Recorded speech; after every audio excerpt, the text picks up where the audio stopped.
They're telling everybody. Ah, Instagram. Okay, put the phone down.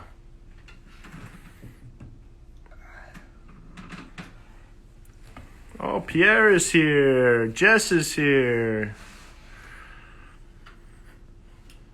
Oh, Cindy, how are you? JKG. Bonjour. Ruth says, what a fabulous background. Ruthie! Hello, bonjour, Ruth. Yeah, we changed. Actually, we just moved. This is very special. It's a handmade color chart we did 15 years ago. And I just hanged it. It looks good. Thank you. Oh, Mr. Krinsky, how are you? Howie! Bonjour, Howie! Mr. Hans. Bonjour, Jim. Shana, Ooh, we Shana will is already here. we will absolutely be inviting you to join us in just a few minutes, or we'll accept your request. Look at Shana. She came early. Sometimes the guests they wait. They make us wait. She's ready. All right. I saw you this morning, Shana. You had a little live. I snuck in and said bonjour. I don't know if you saw it. You look good. So what do you say? You tell me. Yeah, usually we wait a couple of minutes, for people to come in. But Andrew is going to give me the time. So here we are, as Ruth pointed out. It's a new setting. We're trying to show you a different part of the company. So this is actually the meeting room, and so a little different setting. Hello, Matteo, Corey. Oh, Matteo, yes, Matteo, long time, I haven't seen you. Thank you for coming back. Or maybe you've been there every time, I just didn't know. So, voila, so here we are, we have Shana's palette here. So what do you say? Should we go? So here, forgot to put my mask. Okay. We are wearing our mask all the time. So, 1, 2, 3. Bonjour! This is Pierre at Savoir-Faire, and here we are in California, in Novato, California, north of the Golden Gate Bridge. And here we are, if I'm not mistaken, 30 weeks. It's been 30 weeks since the mayor of San Francisco, jointly with all the county around the Bay Area, have declared shelter in space. It was so surreal when it happened. Now 30 weeks ago, we closed down. We don't know what to do. Everybody was lost. So that's why I decided to make that live, because everybody was scared. They didn't know. And then we started that live 30 weeks ago, and now every week, every Friday, you guys coming back, and it's, I'm looking forward to it. This is the highlight of my week. So. And then as we started, I just give you how is this live started. And it was one to connect with our community and to explain the situation, what we're doing and why. And it's also, it built up as making a point that art is essential. And art is good for you, and art is good for the world. Through the art, not only will come through that pandemic, but also will make the world better. Whether we're talking about politics, social justice, environment, love, business, issues, you can all express it with art. When people are problems through art, it could be therapeutic, it could be educative, it could be funny, it could be so many things. So please, please, please look at art as your friend and your refuge and your love. And also, we've thought, I'm not going to repeat it millions of times, but we've been very active of giving a lot of art supplies to community underserviced and different people, handicapped or with issues. And I keep on every day, I receive thank you note, I receive, oh my God, it changed, it helped. So please reach out to your community, your friends, your neighbors, and share through the arts. So, voila, this is my little beginning speech. on that note, I think everybody, I'm sure many people are very anxious to see much more beautiful, interesting than me. So thank God she's here. Hi. So, oh, are you here already? So, hey, I Shana, am. I see you 30 seconds later. So, bonjour, bienvenue, ma Shana. How are you? Bonjour. Ah, so, are you good today? I am good. Yeah, I'm a little tired today. You know, I have so many ideas of paintings that I end up waking up from sleeping, and I have a lot in my mind. So, So, but other than that, I'm doing great. so Shana, you were very active. I saw you, as I said earlier, I think I saw you live this morning. I was checking, trying to make my Instagram work, and boom, you showed up. Like, oh. So I said bonjour. So anyway, let's start with, first of all, I want to say something is I was very privileged to be invited at your wedding, but for multi reason I didn't go, but I wanted to wish you again, not to wish you, to congratulate you again for the beautiful wedding that I was Aw. at. And remember my present, you are invited in our house in Brittany.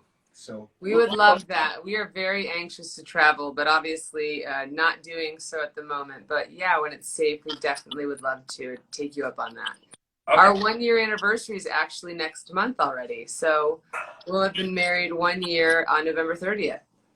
Wow, I can't believe it. It's I know. so fast. It's crazy. So anyway, why don't we start? I'd like to talk about you a little bit. First of all, your upbringing and how did you get connected into the art?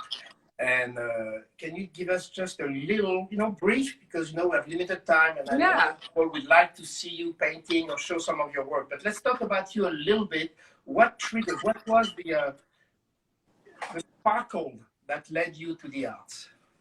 Yeah, well, I grew up in a very creative household. Music and art was a big part of it. We were always singing. I grew up learning how to play piano. My brother played piano. And my brother was an artist. My mom was always putting us in art classes.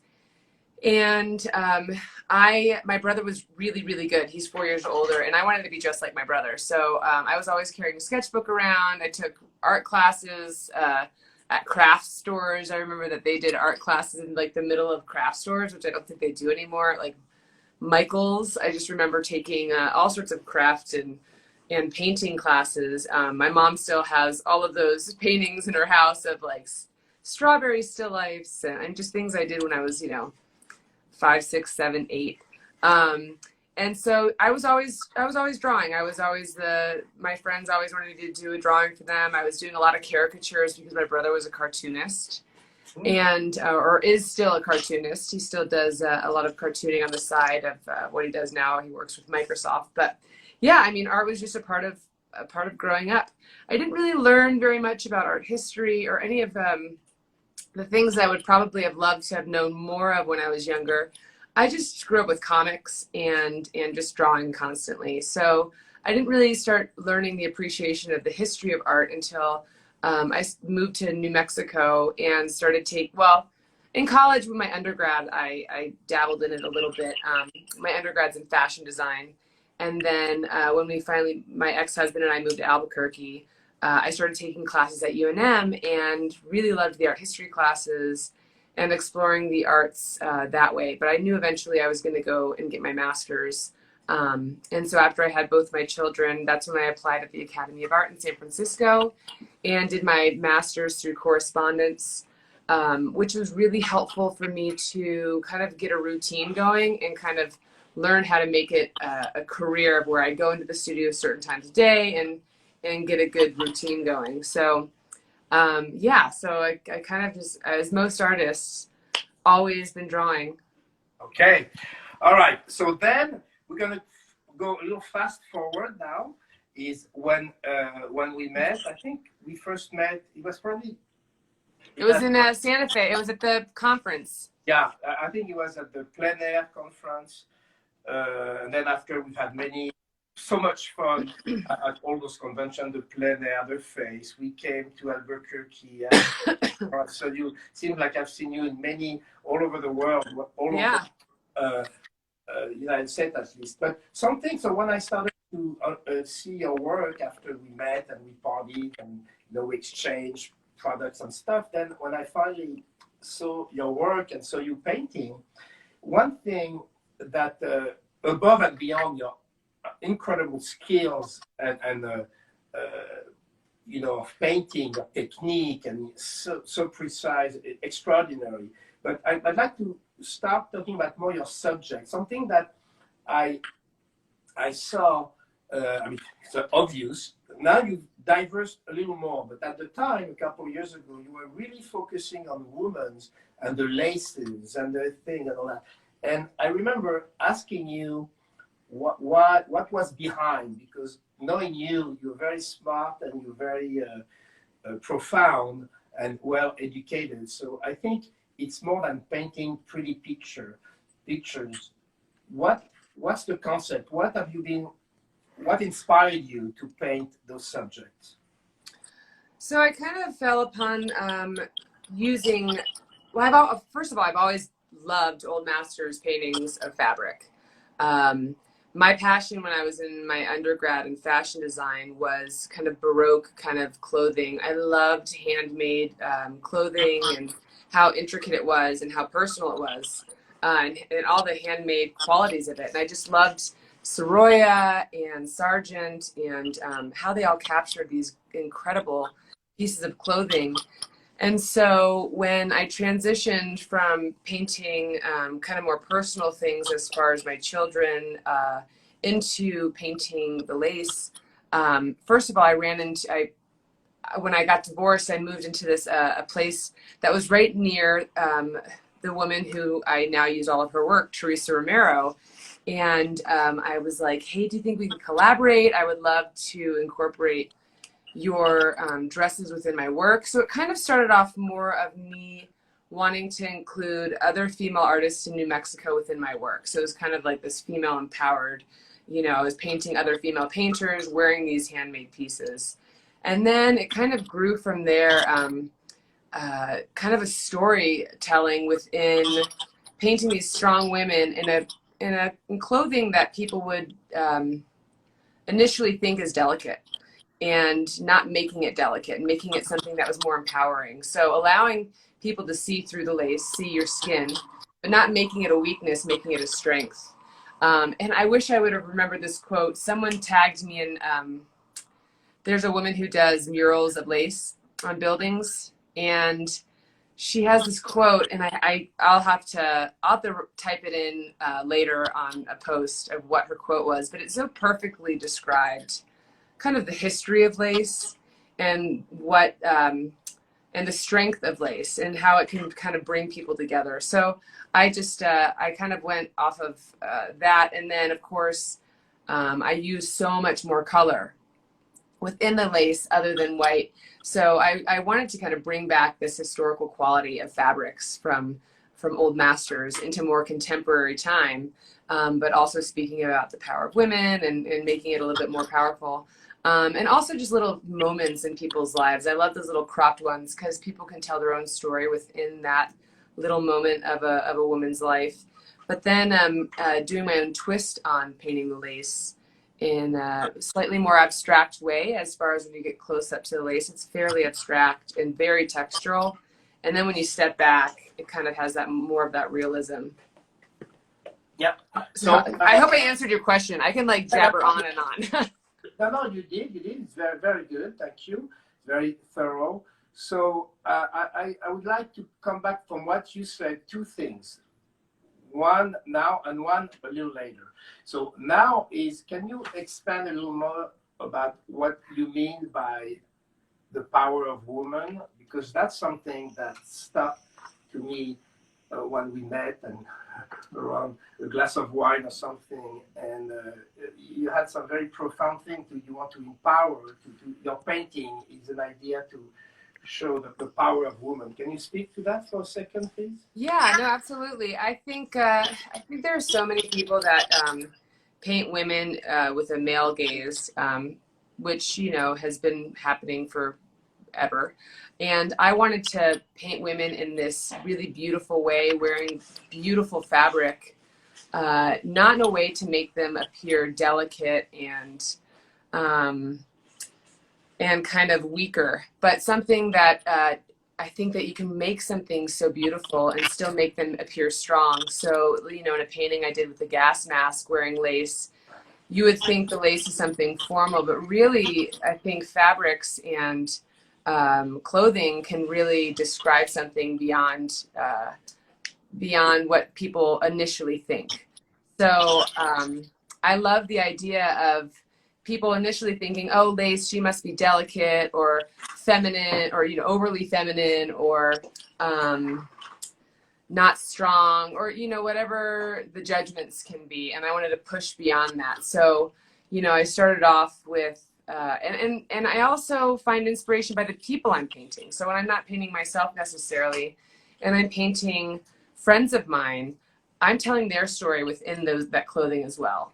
So, and that's been something fun to explore. And obviously now I've kind of veered away just from the lace, and now telling other stories of women and their lives. But yeah, the lace kind of allowed me to bring in something classical or classic and delicate, and make it stronger and make it more powerful, and really kind of give a voice to allowing people, you know, bringing back the dressing up, but making women more badass, you know.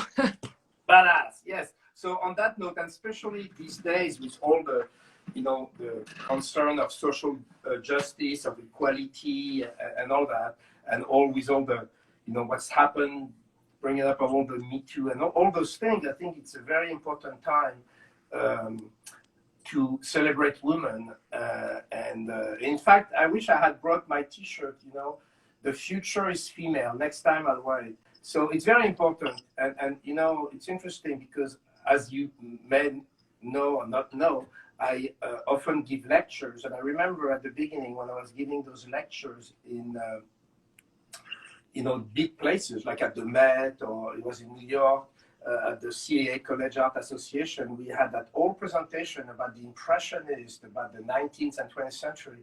And I remember at the end of the presentation, I had a lady saying, "Oh, very nice." I had a standing ovation. And then someone, there was Q&A, and someone said, "Oh, very nice. Where are the women?" I just realized, God, you know, all the French Impressionists, there was no woman, or there was one or two. So then now I do that. So, you know, through the arts, I think now there is more women painters than men, and yet the men are still on the, you know, higher hierarchy sometimes. So I think it's a very important to bring equality and through the arts. And so thank you for celebrate women. Yeah, you know, my hopes is like when a young girl looks at a painting of mine, that they feel the power of the woman that I've painted, and not as something weak, but as something that speaks to her, you know. So I think it's really important to lift each other up, especially as women. Women should be lifting each other up, you know, celebrating each other's uniqueness and individuality, and telling stories with that.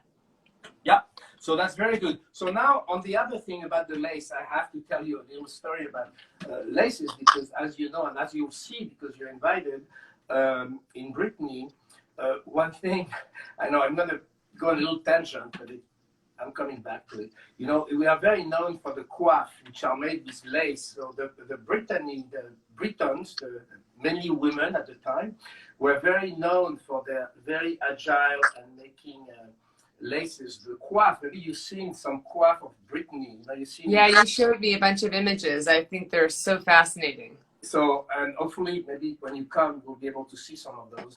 And that's the connection with that and the art of doing brushes. We have in our brush factory in Brittany, whether it's Isabelle or Raphael, you know, most there are mainly women, and many of them come from generation of lace makers and things. So there is a connection between lace and brushes. And also I have a cousin who have a company that provide laces to all the haute couture in France. So laces really speaks to me. So, but now talking about laces, maybe we can move into more your technique, your work, and hopefully you will be able to show maybe, I don't know, some of your work, or maybe even show. Yeah, I have plenty of work in here I can show you guys. I have a little lace, well, I have a painting demo that I did for a workshop that's coming up. And then of course, this one that I just recently finished, of course, which again still focuses on fabric. And then the history of turquoise. Her story is really interesting, and so I've really enjoyed playing with kind of the pattern within the rug, which I thought lace was hard, but when I'm painting a Native American handmade rug made by her mother, I want to make sure that I get that correct. So the pressures of that were pretty hardcore. And this is the second time I painted this rug, so I kind of had a little bit more understanding of it the second time I painted it. But yeah, no, so I'll let me grab a painting. I'll take you guys over here. You guys can see, but I'll actually bring it over. Okay. So what I'm here. I'll say something when you come to that. I just want to say something because I remember, you know, we are all transparent here. You know, since we've known each other, obviously I've been wanting for you to experiment with our paints. And I remember one of the first color that you were very impressed, and you called me and said, "Oh my God, I love your turquoise." And then you were buying two different turquoise, the cobalt and the regular turquoise. And then you were telling me, "Oh yes, for my laces." And I said, like, "Your laces are not blue." So I was confused until I saw your painting. So it would be very interesting for me. Here, I'll bring this closer. I'm attached to something, but I'll bring it closer because I can talk a lot about the cobalt turquoise. I actually have it here.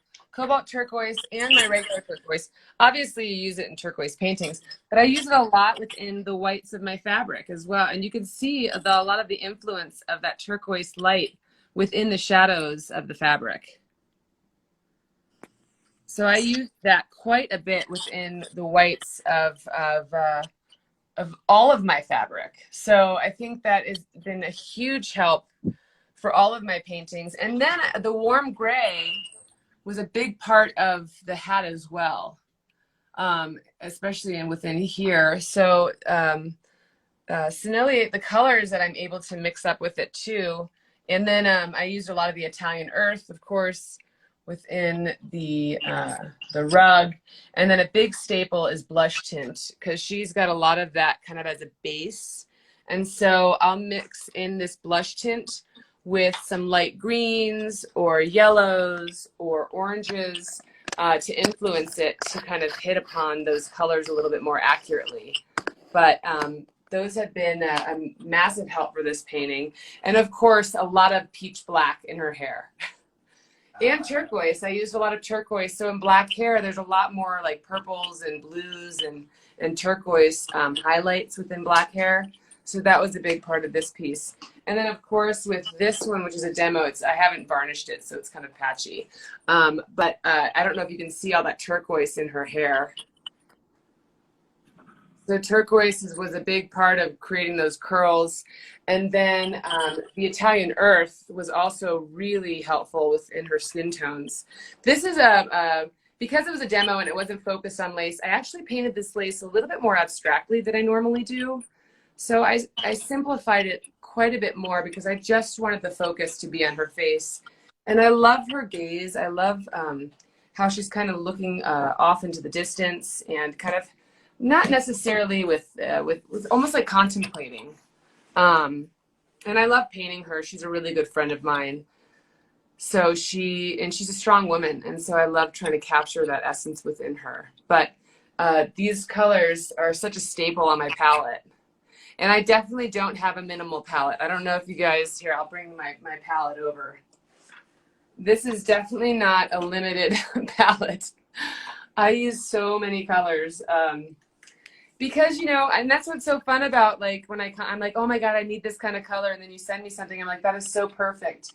And then I'll just try to find a space in here to squeeze it in. I'm like, well, I got to put it over here. because usually like I have my oranges here, but the Italian earth has like found its spot up here. So a lot of my Senneliers are, they're a little spread out, but a lot of them are right here.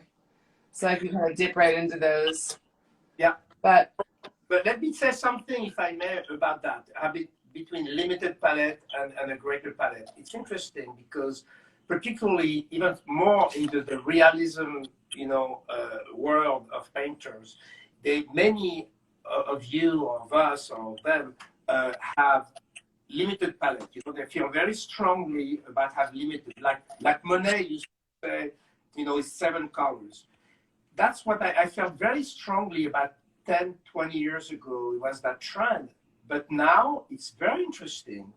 I see more and more people like you, but also other people, even younger master painter, that always use all their life limited palette, and now they discover that actually it's why struggle with teach their own. You limited palette, great, but why struggle with mixing a color when they're all there for you to play with?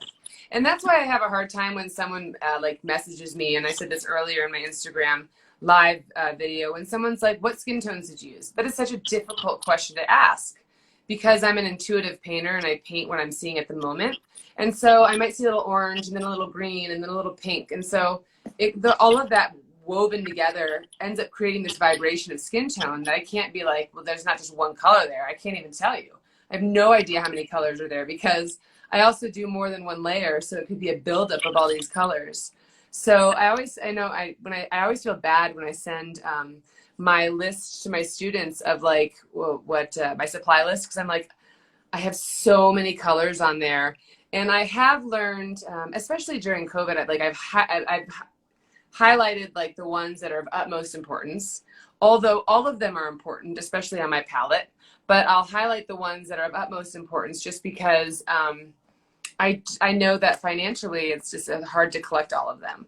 And so I have learned teaching online has been incredibly helpful at describing colors to students because I know that they can't all afford to buy the paints. So I'll just talk in like an earthy orange or a cool red or a warm red, which makes them forces them to kind of learn their own colors that they have available if they're not able to buy, So it's been an interesting process teaching online and describing things in a way that's helpful to the student.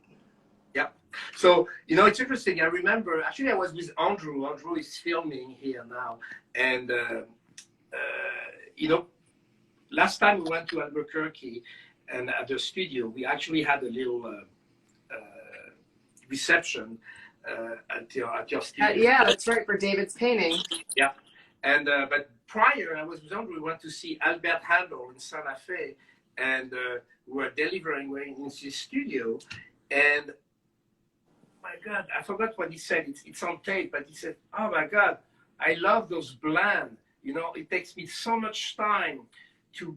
Of course, he knows he can mix it. But when you have something already a blend, already pre-mixed, that's ready to go. I was like, oh my God, you're saving my life. It's so much easier. So I don't have to spend hours to try to remember how to mix all of these things. So he was delighted. And on a technical level, I want to say something which people don't realize, because there's that notion of single pigment. They think that single pigment is more pure. So a lot of people buy single pigment and then mix them themselves.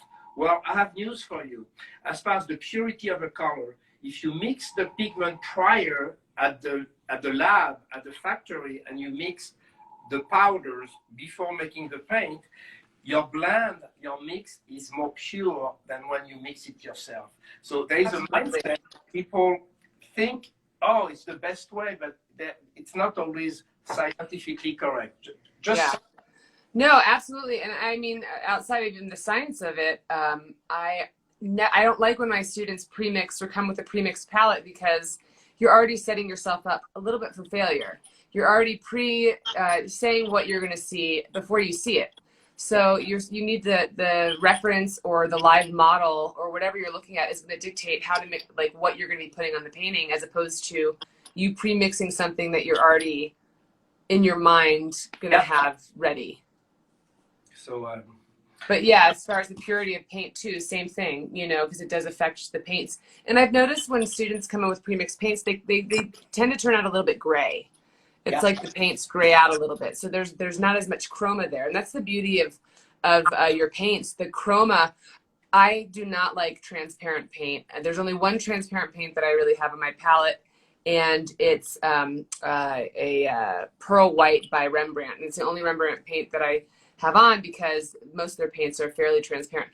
I love how opaque Sennelier paints are, especially the ones that I use, because I want to get that color on there, and I want it to be pure. I don't, you know, if I'm going to use a transparent paint, then maybe it's because I'm mixing it into something else and I don't want it to overpower it. But I love how pure the paints are that I use. And like you mentioned earlier, that turquoise light. I use turquoise light in so much of my painting, especially within hands. And anybody who's taken my hand painting workshop or seen paintings in my hands, you can see the blue in the veins, but that's the turquoise that I'm using, and then kind of weaving over the skin tone over it. So it kind of has more of that blue feel, but it's absolutely cobalt or turquoise light. Yeah, you know, I have to tell you something about turquoise, something very silly, but you know, here we are party, you know, we're not serious, we can tell stories. I was so naive and so childish on my part. When you first wanted some turquoise, I made a connection. Oh, of course, she lives in Savoir-Faire, Albert. Oh, she loves turquoise. She wants to paint turquoise. And then when I found out we were using the turquoise to paint white lace, I was very confused. But anyway. Yeah, and I use it a lot in my my black lace too. I use the cobalt turquoise quite a bit in my black lace. Yeah, so that's good. So tell us a little bit about your next. So why don't you tell a little bit to our audience here, your classes, because you have been among many. Actually, it's very interesting during the COVID. You know, a lot of my friends, teachers who used to travel all over the country, all over the world, have been stuck at home, and some got depressed, but most of them got really strong into the Zoom or the virtual classes. And it sounds like you mentioned it earlier, so that for some things it's almost better or it's easier. It doesn't replace it, in my opinion. But you are one of those. I was very impressed. I am very impressed with all your engagement online and on social and all that. Can you describe a little bit how people can follow you? What you give classes? Do they have to register? Yeah. You have to visit workshop? Is it demo? Yeah. Can you talk a little bit about what your different? Absolutely. So you know, once David and I came back from we teach in Scottsdale every March. And literally COVID was like, everything was closing down. Basketball was everything was canceling while we were there teaching. So I was like trying not to panic because I'm like, oh my God. So we get home and I know that I have all these workshops for the year planned, which is a big part of how we survive as artists and outside of selling work, of course. So which I get all of my ideas when I work out. I mean, if you guys follow me at all, you see that I'm an avid Peloton rider. And I'm on the bike and I'm like, David and I are going to teach online.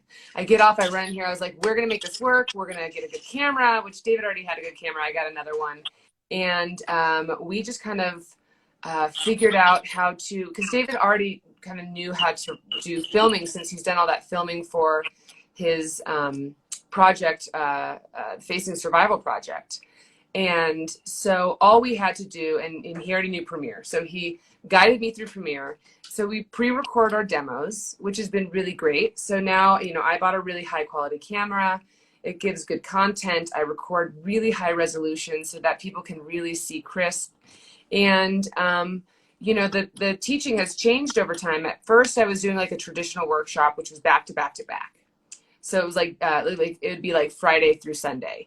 And I got some really great feedback from my students saying, because they're allowed to get the recorded video, and in my workshops, they get to keep the video forever so they can rewatch the workshop and kind of fine tune whatever they're working on, but they'll always have that to look back on because they're already spending a lot of money to take the online workshop, so they should get that content to keep. So David's laughing at me because David does it different. It's fine. No one's judging David.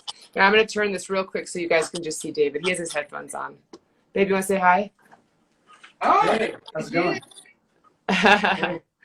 So, okay, I'll continue with my workshop. No, so yeah, so now I spread the workshops apart. I spread the workshops apart now, so it allows the students a few days to take the work, to rewatch the demo, keep working on their painting, and then the next class, I can do a critique in the morning, and then do my demo, and then a critique in the afternoon. So another thing that's been great about these online workshops is there's so many things. For those that can't travel, for those that have kids, you know, for those that can't afford necessarily to travel and get a hotel room to take a workshop, this has been great access for those students. I also offer a view-only option, which means students who can't pay for the full workshop can at least watch it. They don't have to be there live to watch the workshop. They can actually get the video after and watch it at their own pace and do their own. They still get the photo reference and they get the supply list. They just don't get the full access of all the critiques. And of course, if they're there live, they can ask questions in the chat window for the Zoom meeting as well. But yeah, it's been awesome. And I have my upcoming one is the portrait painting darker skin tones, which is at the end of this month, and it's 4 days, and it's spread across 2 weeks, which gives students lots of time to continue to work, because my demo, I paint really fast, as most of you know who follow me. Yeah. I'm a very focused painter. And so when I'm in a painting, I'll roll back and look at the painting, but I'm in the studio full time, no distractions. So I understand that students can't paint at the same pace. So this allows them a little extra time to keep working for those times in between. But David said he can't paint at the same pace either. Yeah, I know. No, you're very, very prolific. And I know I've talked to David several times about that. Yes, it's very, you paint at a different pace, but that's good that you paint differently. You know, otherwise, if you were exactly the same, that would be not fun. How do people find you? Most of you today know who you are and know where to find you, but can you just repeat what's the best way to find out our classes? Instagram, and the Instagram in the link in my profile, that will get you to my big cartel page, which shows all of my upcoming workshops, which right now I only have 2 upcoming. I do have a demo on Sunday. It's a 1-hour drawing demo, and it's $25, and it's just a demo, and it's just 1 hour. So I'll be doing the demo for an hour and then a Q&A after. So that's on there. And I also sell prints on there, but only prints of work that is sold. Because I get asked a lot of paintings that are still available if I'm doing prints, but I tend to like to not make prints until the painting has gone to a good collector, or a good home, or wherever. Right. And I remember last time I came, I wanted to find the film. I wanted to post it, but we'll find it. I'll post it later. Then last time we went to New Mexico. We were not at the opening. We went to see your show at Savoir-Faire, the gallery. It was very impressive in the front room, and like half of the gallery was like a one-woman show almost. I mean, they had other thing in the back, but I was so impressed. Like, wow, my God, that was great. So congratulations. Thank you. I have a dual show with my friend Doriel Kamey next year in New York at a gallery we're showing there at Stone Sparrow Gallery. So that's not until September next year. Hopefully we'll be able to travel then. Yeah. So tell us, I think people would love to see a little bit. Is it possible for you to zoom, or not zoom, but show your studio a little bit that you showed? Oh yeah, I can turn. Yeah. I'm sure people always love to see. We have our studio. A little bit of voyeur. So yeah. So our studio, by the way, guys, is a very humble space. David and I have just finished though with kind of an architect, not really, just a draftsman. We are finally tearing this space down and tripling it in size. So that way, not that we don't mind being like side by side directly, but we'll have a lot more space. and a little bit of a better place to like have collectors come and see our work since our studio is in our home. So that I'm just prefacing that this space will be changing, but this is our little humble little studio. So I have artwork by artists that we've collected. I have a Mario Robinson and a Jennifer Balkan and a Max Ginsburg over here. It's just as inspiration. So this is my easel. I have a Hughes easel, as does David, but his is at the other studio. And we have windows, but we black them out because we don't want any light coming in because the light just brings glare on all of our work and we just don't want it. So we have actual kind of like warehouse lighting in with daylight corrected light bulbs.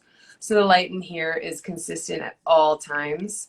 And so this is my little half of the studio. And then we go, this is kind of where I let paintings dry. This is my RBG commission that I'm getting framed next week. Oh, hold on 1 second. Yes. RBG, I meant to tell you, I saw it, I love it. It's fantastic. I'm so happy you painted her. Thank you. You had painted her just for the love of RBG, but it was actually a commission. It was a commission, yeah. And so can we close up on it a little more? Yeah, but you know, I'll bring it up. I'll bring it over here. Okay.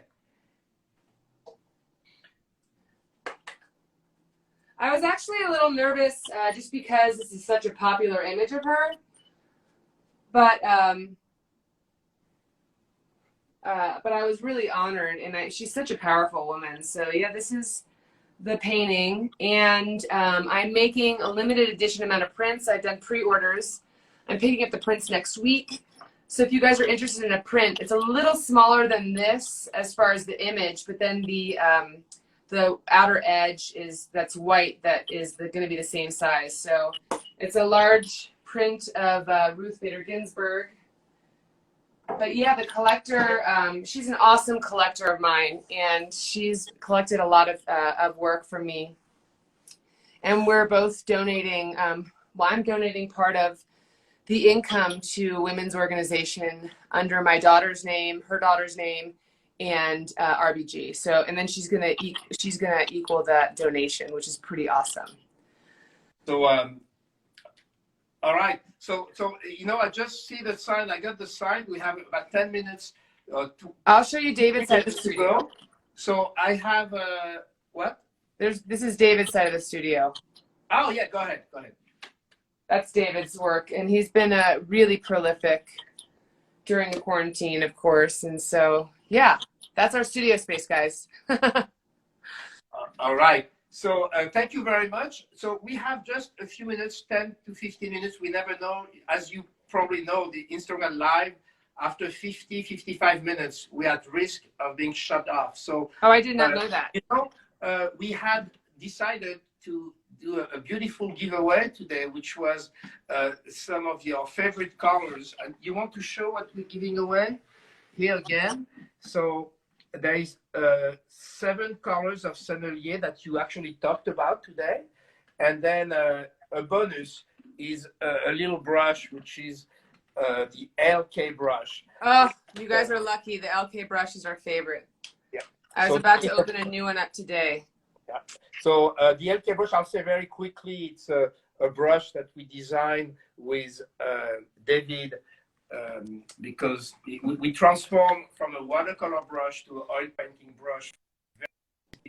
But we'll talk about this another time. Hopefully, you know, we'll have a chance to have David coming in the show one of these days, and then we can talk more thoroughly about that brush. So do we have people? How does it work? Cindy has announced our winner, and our winner is Deb Cook Shapiro. So Deb, oh, wow. Congrats. I know Deb. Congrats, Deb. Oh my God. Deb, if you can send us a note at Art Savoir-Faire, just direct message us and we'll get that to you. That's amazing. All right. Congratulations. Oh, you're going to love it.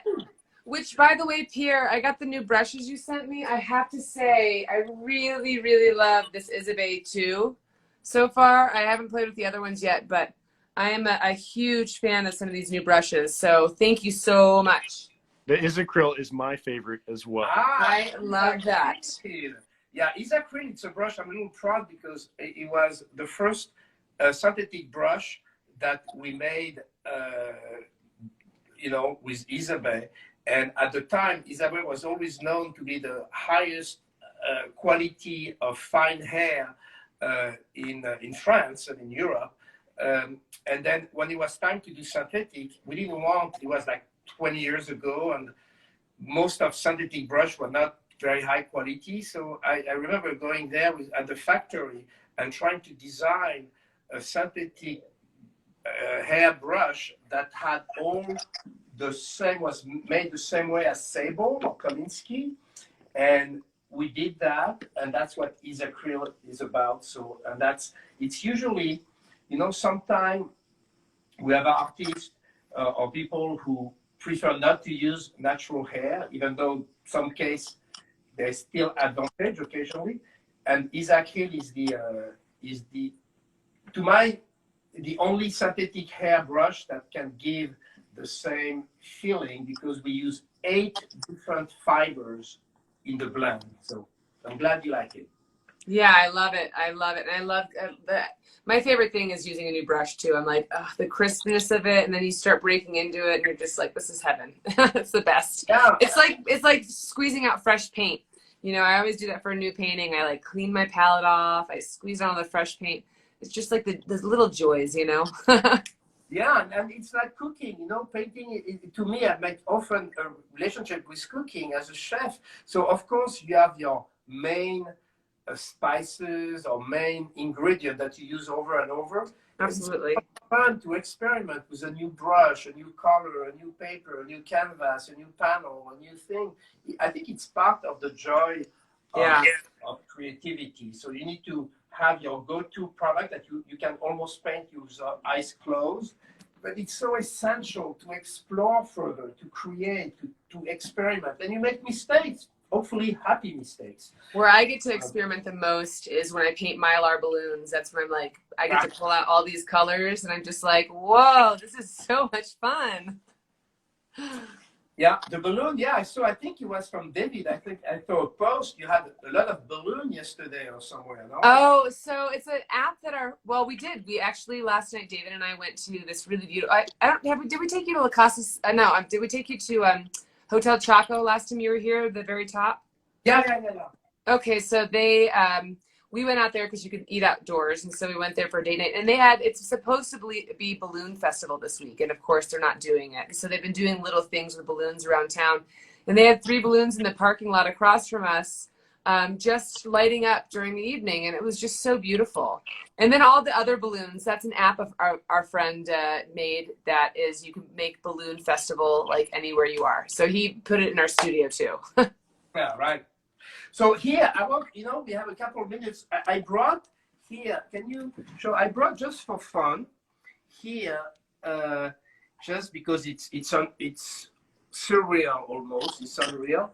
I thought, because you like some of those colors, these are the original colors tube of Sennelier from the 19th century. They are 1890. And they are still soft. So what I want to tell you is the paint, people who are worried about paint getting old, this one is 130 years old. Wow. And still the color hasn't changed. It's still soft. You can still paint with it. And it's still the same hue that our colors today. So this is the yellow that Van Gogh was using. When you see the Van Gogh paint, you see a lot of yellow in his painting, in his house even.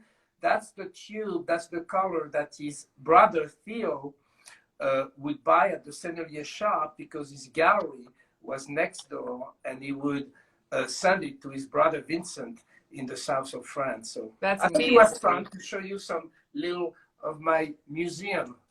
That's amazing. And I'll show you something else. Because I was looking at it, because for reference, people call me sometimes the art supply historian, so I have to study. So I was looking. No pressure. This is the catalog, the Sennelier catalog. Oh, wow. Was, from 18 1996. Wow. And all the catalog, all the illustration was actually hand drawn by Gustave Sennelier. Just so you know, that's what he was doing. That's so, amazing. You know, and also here, you know, it's easier to show it online than to bring it with me when I Yeah, give you don't lecture. want to mess it up.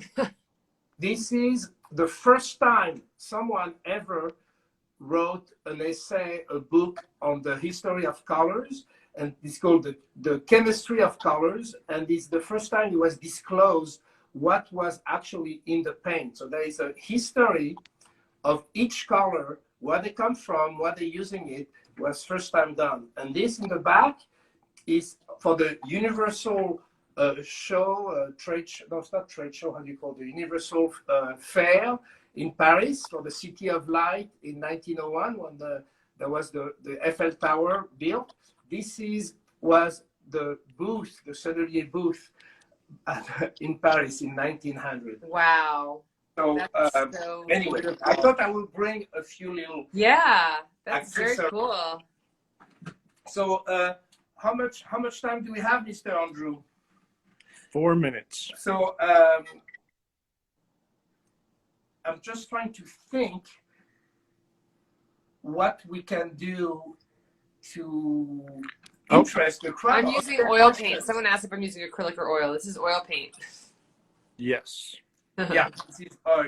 You know, we make also acrylics, but my experience for your kind of work, for your style of work, I think oil still have a lot of advantage. It's much harder to try to accomplish this kind of, you know, detailed work. It's not so much a detail, but the depth, you know, with acrylic. You can do magic, you know, a lot of great things, but for this style, your style of painting, I think oil. There is a painting I have in mind with the Mylar balloon where I might actually do the background in acrylic, but only because of another element that I'm going to put on top of the background. So it'll be a surprise when it comes.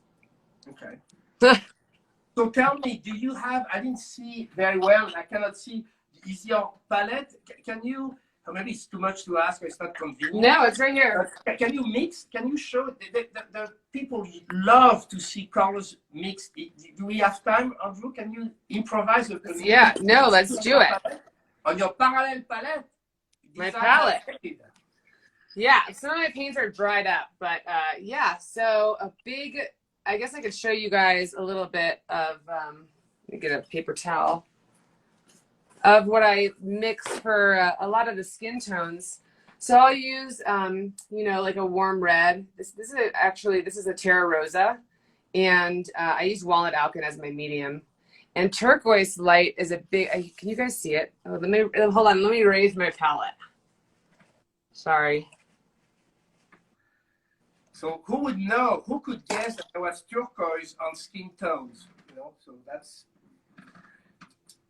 So Turquoise Light is a great to neutralize the warmth. I talk about neutralizing warm colors a lot. And it just influences it just enough to make this really beautiful mid-tone warm color. So it neutralizes it and makes this gorgeous color. So again, Turquoise Light being a massive part of my palette. And then of course, if it's going to be a little bit cooler, you can add even more turquoise to it. I like to tap my paint to the side first before I mix it in, so I'm not committing right away. Because you can always mix too much in. So that's a big part of my palette. And then of course, blush tint as a nice base. And then you can kind of manipulate it with, you know, this is the Italian Earth, which gives you this nice warm base color for a skin tone. And then I can lighten it. I never lighten with white, I lighten with a value. So this is actually a Radiant Green by Gamblin. And then I have this really beautiful light color for certain skin tones. So the blush tint has been really great as a nice base. And then the Italian Earth just kind of gives you a nice earthy orange if the skin is being influenced with some oranges. So that alone, this would be a great shadow color, like a light shadow color, mid-tone shadow color. And then on this on the left side right here would be a great light color. And then of course you can add more of the blush tint to get it to be a little bit more, have a little bit more pink to it. So, and then of course there's several other colors, but those are really strong colors. That's what I use quite often when I'm mixing a base for a color. But you guys can learn more about that in some upcoming workshops. Yes. I have my workshop in end of October, early November is the portrait painting for darker skin tones. And then in December, I'm doing a hand and jewelry painting workshop. So I'm focusing on, you know, photographing hands with expression. And then, of course, little elements of jewelry, which, of course, can describe so much about a person, you know, and I love those little details. And again, I'm having Armenta Jewelry send me loads of rings and bracelets to load up on for the photos. So it'll be fun. All right. So, hey, thank you. And it's true, you know, for many people, when they see, you know, master painter like you mixing, it's like magic. So, you know, it brings me some idea. I have an idea that's something we can do together, you know. Absolutely. Oh my God, I love talking color. And it's, you know, when I teach my workshops, I send everybody an image of my palette with all the names on there because I'm constantly talking about the names. And of course, I know them, but they don't. So they have something to refer to. But when I'm teaching, I think it's really important to be like, I've talked nonstop because I'm obviously describing everything I'm doing. But I'm also talking about all the colors that I'm mixing. And so, and why I'm using them. So that's a really important part of kind of, I always say, this is a big thing that I think is important. There should be a thought behind every brushstroke. You shouldn't ever mindlessly paint. So when you're mixing something or laying a color down, there should be a thought behind it. Yeah, but that's very fun, and it makes the painting more fun. So we're almost at the end. But something I want to say when you do the palette, I want to say that because people are getting often confused. Be careful, there is no standard in name. So the name of a color in one brand is different from another brand. So just, you really have to follow the name and the brand because sometimes the same color may have a different name from a different brand. So I just want to make sure people understand, because often you have a list of names of colors and people bring the same name from a different batch or different brand and it turns out not to be. So be careful for the students not to be misled with that. So on that note, I think we're done. So Shana, merci. Yay! We're gonna do that again and again. Yes. You know, and you know, good. You know, when I looked at the photo this morning, I saw your kids when you know on my photo library. So say hello to your kids, your family. Oh, I will. Give a big hug to David. And on that note, go paint! Woo! Bye, guys. Thank you so much for joining.